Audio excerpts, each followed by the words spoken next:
Hey everyone, today we're looking at some stuff for Dead by Daylight that never quite made it into the live game and was dropped for its release. Okay, so starting off, originally the base game characters of Dwight, Meg, Claudette, and Jake were all completely different looking. You probably know this if you remember watching the original Dead by Daylight launch trailer, which depicted all four of these characters but looking completely different. Some notable changes were Meg and Claudette switching ethnicities. Aside that, their facial structure and general character looks to be the same from their clothing. You can also tell this happened because in some early artwork you can still see the tattoos that Meg has in the trailer also appear on her newer design in the artwork. Aside this, Jake looks almost entirely different, where in game now we have him looking more like a survivalist. Before he looked quite a bit different and was generally meant to resemble more of an average looking teenager, I guess. Either that, or I've also heard that this was planned to be the 5th character to be released but ended up being scrapped. In the later artwork, his updated version looks far closer to how he does now. Dwight also looks entirely different, presumably that's him, and looks a lot less scared, honestly.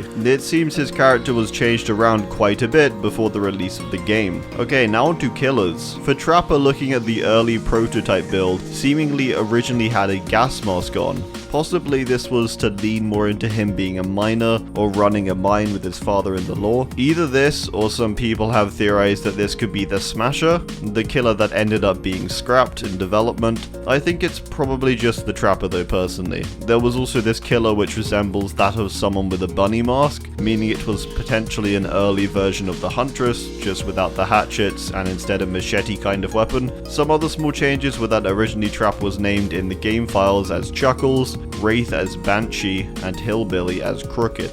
Okay, next up. First of all, there originally was a completely different animation for a lot of things. Most of them are just slower versions of the current ones or slightly different vaults and such, but a cool one is the grab animation. When grabbing someone, you used to grab onto their leg and pull them back, dragging them like Wraith Mori does now, except mid-air, compared to now where you just grab them with your hand and pull them back. There were also different point award names. For example, when you got into a locker, you'd get this point score, and this one when you grabbed a survivor out of them. There were also some perks that never got into the live game, these perks being Artifact Hunter, Overconfidence, Tough Runner, and Underperform, all of which had no available descriptions or icons aside Underperforms, which is this. These were likely scrapped pretty early on. It's possible Tough Runner was an early Meg perk, or an early version of Sprint Burst possibly. Really, they could be anything. Two perks we do know the descriptions of were In the Dark, which changed the size of your terror radius based on how many survivors remained in the trial. This was later changed into the perk Knockout. Last Standing was a perk that gave a percentage boost to action speeds for every survivor that was left in the trial. This was later changed into Left Behind. These were likely changed as buffing on having less teammates around isn't the best, and also the application is super narrow. Okay, next.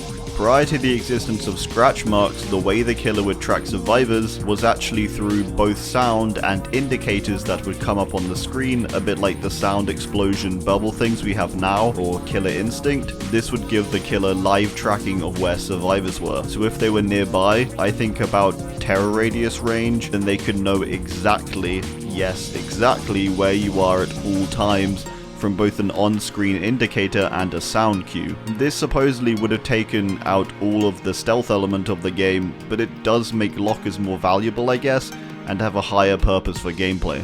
This one's kind of a small one, but I wanted to include it. At one point in development, the name of the game kind of actually made sense. Right now, the name Dead by Daylight doesn't really work, as in the entities realm, first of all, there isn't really any light or natural light. Well, seemingly in the alpha builds, at the end of the game when you see the survivors running or killers walking, you'd be able to see a sun in the background to signify that daylight was finally arriving, after the trial had ended. I guess with development to the lore and such, though, the decision was made to remove this, but the name still stuck.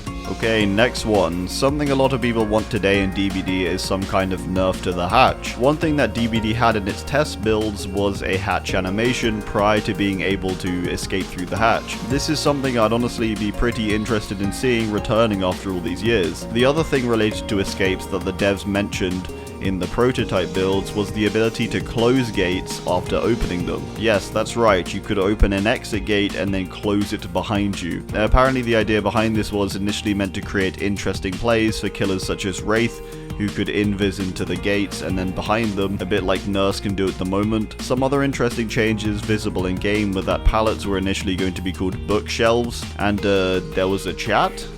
Interesting. Also, red lights in the basement?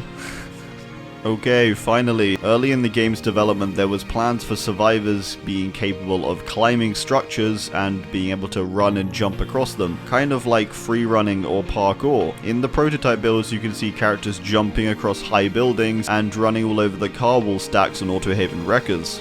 This makes more sense as a mechanic when considering having the Smasher in the game, as the Smasher would be able to pull down the taller structures whilst the survivors attempted to jump or climb away. Overall, these were definitely good changes to the game though, and wouldn't work too well in a live build. Yep, and that's gonna do it. I think that may have been a bit more than 5. Thanks for watching, and goodbye.